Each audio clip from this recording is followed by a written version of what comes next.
ನೀವು? Road work start ಮಾಡಿದ್ಮೇಲೆ ಇಟ್ಟಿದ್ದೀರಾ ಅಥವಾ ರೋಡ್ ವರ್ಕ್ ಸ್ಟಾರ್ಟ್ ಯಾರಾದ್ರೂ ಕೇಳ್ತೀವಿ ಅನ್ಕೊಂಡಿದ್ದೀರಾ ನೀವು? ನೀನ್ ಯಾರ ಗಿಡ ಹಾಕೋದಕ್ಕಲ್ಲ PWD ರೋಡ್ ಹೋಗಿ ನೀನ್ ಯಾರು ಹಾಕೋದಕ್ಕೆ? ನಾನು ಇರ್ಲಿಲ್ಲ ಸರ್, ನಾನಿಲ್ಲ. ನಿಮ್ಗೆ ಯಾಕೆ ಬಂದಿದ್ರು?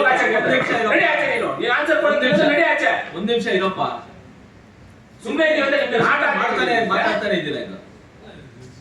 ರಾಮಮೂರ್ತಿ ಅವರೇ, ಪರ್ಮಿಷನ್ ಕೊಟ್ಟಿದ್ದೀರಿ ನೀವು? ಪರ್ಮಿಷನ್ ಕೊಟ್ಟಿಲ್ಲ, ಹೆಂಗ್ರಿ ನೀವು ಹಾಕಿದ್ದೀರಾ? ಜಾಸ್ತಿ ಮಾತಾಡಿ ಏನೋ ಮಾಡ್ತಾರೆ, ಬರ್ರಿ ಏನ್ ಮಾಡ್ತೀರಾ ಮಾಡೋಣ ನೋಡೋಣ. ಅವ್ರೇನು ಮಾಡಲ್ಲ ಈಗ. ನೀವು ಕಂಪ್ಲೇಂಟ್ ರಾಮಮೂರ್ತಿ ಅವರೇ, ಕಂಪ್ಲೇಂಟ್ ಕೊಡ್ರಿ ಸರ್. ನೀವು ಫಸ್ಟ್ ಕಂಪ್ಲೇಂಟ್ ಮಾಡಿ ಇವತ್ತು ಸಾಯಂಕಾಲ. Okay sir. ಎರಡು ದಿನದಲ್ಲಿ ಖಾಲಿ ಮಾಡ್ಲಿಲ್ಲ ಅಂದ್ರೆ ನೀವು ಮಾಡಿ ನೀವು ಇದು ಮಾಡ್ಕೊಂಡು ಹೋಗಿ. Even official letter Disha meeting ಅಲ್ಲಿ ಆಯ್ತು. MLA ಅವರು MP ಅವರು MLC ಅವರೆಲ್ಲ ಇಟ್ಕೊಂಡು ನೋಟಿಸ್ ಕೊಡಕ್ಕೆ ಹೇಳಿದರೆ ಕೊಟ್ಟಿದ್ದೀವಿ. ನೀವು ಇದು 2 ದಿನ ಯಾವ್ದು ಚಿಕ್ಕ ಗಿಡಗಳು ಹಾಕ್ಬಿಟ್ಟು ಆಮೇಲೆ ನಾವು ಗಿಡ ಹಾಕೋದ್ರಿಂದ ನಾವು ಯಾವತ್ತೂ ಅಬ್ಜೆಕ್ಷನ್ ಮಾಡಲ್ಲ ಸರ್. ನಾವು ತೋರಿಸ್ತೀವಿ ಸರ್ ಎಲ್ಲಿ ಹಾಕ್ಬೇಕು ಅಂತ, ಎಡ್ಜಲ್ಲಿ ತೋರಿಸ್ತೀವಿ ಸರ್. ರಾಮಮೂರ್ತಿ ಅವರೇ ಸರ್, ನಾಳೆ ಒಂದು ಲೆಟರ್ ಹಾಕಿ ಅವ್ರಿಗೆ ಏನೇನು ಗಿಡಗಳಿದೆಯೋ ಎಷ್ಟು ಹೈಟ್ ಇದೆಯಪ್ಪ, 2 ಅಡಿನ 3 ಅಡಿನ? ಚಿಕ್ಕ ಚಿಕ್ಕ ಗಿಡ ಸರ್, ಒಂದು ಅಷ್ಟೇ ಸರ್, ಒಂದು 3 ಅಡಿ 4 ಅಡಿ ಟ್ರಾನ್ಸ್ಪ್ಲಾಂಟೇಶನ್ ಮಾಡ್ಕೋಬಹುದು ಅವ್ರೆ. ಅಲ್ಲಿ ದುಡ್ಡು ಕಟ್ಟಿ ಅಂತ ಹೇಳ್ತಾರೆ ಅವರು. ರೀಟ್ರಾನ್ಸ್ಪ್ಲಾಂಟ್ ಮಾಡ್ಕೊಳ್ಳಿ ಅದನ್ನ. ನೀವೊಂದು ನಾಳೆ DF ಒಂದು ಲೆಟರ್ ಹಾಕಿ, ನಾನು ಒಂದು ಲೆಟರ್ ಹಾಕ್ತೀನಿ, MLA ಅವರು ಒಂದು ಹಾಕ್ತಾರೆ. ನೋಡಪ್ಪ, ಇವತ್ತೇನು ರೈತರಿಗೆ ಗೊತ್ತಾ, ನಮ್ಮ MP ಜಿಲ್ಲಾ ಪಂಚಾಯತ್ ಆಫೀಸ್ ನಂದು, ಜಿಲ್ಲಾ ಪಂಚಾಯತ್ ಆಫೀಸ್ ನಂದು. ಲೆಟರ್ ಹಾಕ್ಬಿಟ್ಟು ಬಿಟ್ಬಿಡ್ಬೇಕಷ್ಟೇ, ನಂದು ಅಂದ್ಮೇಲೆ. ವಿಧಾನಸೌಧ ನಂದು ಕೋರ್ಟಲ್ಲಿ ಕೇಸ್ ಹಾಕೋಬಹುದು. ಆಮೇಲೆ ತೀರ್ಮಾನ ಆಗೋದಕ್ಕೆ ಆಗುತ್ತೆ, ಒಂದು 2 ವರ್ಷ 3 ವರ್ಷ 5 ವರ್ಷ ಆಗುತ್ತೆ. ಆ ಕೆಲಸ ಮಾಡಬೇಡ್ರಿ ನೀವು. ಪಬ್ಲಿಕ್ಗೆ ತೊಂದರೆ ಕೊಡಕ್ ಬರ್ಬೇಡ್ರಿ ನೀವು.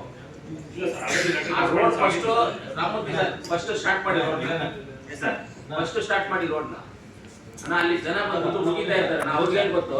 ಒಂದು ನಿಮಿಷ ರಾಮಮೂರ್ತಿ ಅವರು ನಾಳೆ ಲೆಟರ್ ಕೊಡಿ ಅವ್ರಿಗೆ, ಇಲ್ಲಾಂದ್ರೆ ಇವತ್ತು ಸರ್ ಅವ್ರಿಗೆ ಪರ್ಸನಲ್ ಇವ್ರ ಹತ್ರ ಮಾತಾಡ್ತೀನಿ.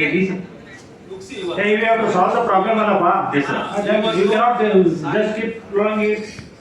ಸಾಯಂಕಾಲ ಒಂದು ಲೆಟರ್ ಹಾಕಿ, ನಾಳೆ ನಾಡಿದ್ದು 2 ದಿನದಲ್ಲಿ ನೀವು ರೀಟ್ರಾನ್ಸ್ಪ್ಲಾಂಟ್ ಮಾಡಿ ಆ ಗಿಡಗಳನ್ನ ಅವ್ರು ರೋಡ್ ಮಾಡಕ್ ಶುರು ಮಾಡ್ಕೊಂಡು DCF ಒಂದು ಲೆಟರ್ ಹಾಕೋ ಬನ್ನಿ. ಹೆಂಗೆ ಹೋಗ್ತೀರಾ ನೀವು? ಸೋಷಿಯಲ್ ಫಾರೆಸ್ಟ್ ಮಾಡಬೇಕು, ಕರೆಕ್ಟಾ ಸರ್? ಅವ್ರು ಗಿಡ ಹಾಕೋದಕ್ಕೆ ನಮ್ದು ಅಬ್ಜೆಕ್ಷನ್ ಇಲ್ಲ ಸರ್. ನಮ್ಗೆ ಪರ್ಮಿಷನ್ ಕೊಟ್ರೆ ನಾವು ಹೇಳ್ತೀವಿ ಸರ್, ರೋಡ್ ಎಡ್ಜಲ್ಲಿ ಹಾಕಿ ಡ್ರೈನಲ್ಲಿ ಹಾಕಿ ಅಂತ. ಅವರು ರೋಡ್ ಡ್ರೈನಲ್ಲಿ ಹಾಕಲ್ಲ ಸರ್. ನಮ್ದು ಏನು ಹಾಸ್ಪಿಟಲ್ ಇರುತ್ತೆ ಪಕ್ಕದಲ್ಲಿ ಹಾಕ್ಬಿಡ್ತಾರೆ. ನಾವು ನೆಕ್ಸ್ಟ್ ಮುಂದೆ ಡೆವಲಪ್ಮೆಂಟ್ ತಗೋಬೇಕಾದ್ರೆ ವೈಡನಿಂಗ್ ಮಾಡ್ಬೇಕು, ಡೆವಲಪ್ಮೆಂಟ್ ಮಾಡ್ಬೇಕಾದ್ರೆ ದುಡ್ಡು ಕಟ್ಟಿ ಅಂತ ಕೇಳೋದು. ರಾಮಮೂರ್ತಿ ಅವರೇ, ಯಾರ್ ಪ್ರಾಪರ್ಟಿ ನೀನು ಇಲ್ಲಿಂದ ನಾನು ಪರ್ಮಿಷನ್ ಕೊಡಲ್ಲ ಅಂತ ಒಂದು ಲೆಟರ್ ಹಾಕ್ಬಿಡು. ನೀನ್ ಲೆಟರ್ ಹಾಕಿ ನೀನ್ ಸುಮ್ಮನೆ ಹೇಗೆ ಸರ್ ನಾವು ಲೆಟರ್ ಬರ್ದಿದ್ದೀವಿ ಸರ್, ಅಂತ ಕಾಪಿ ಕೂಡ ಇದೆ. ಪರ್ಮಿಷನ್ ತಗೊಂಡೆ ಮಾಡಿ ಅಂತ ಹಾಕಿದ್ದೀವಿ.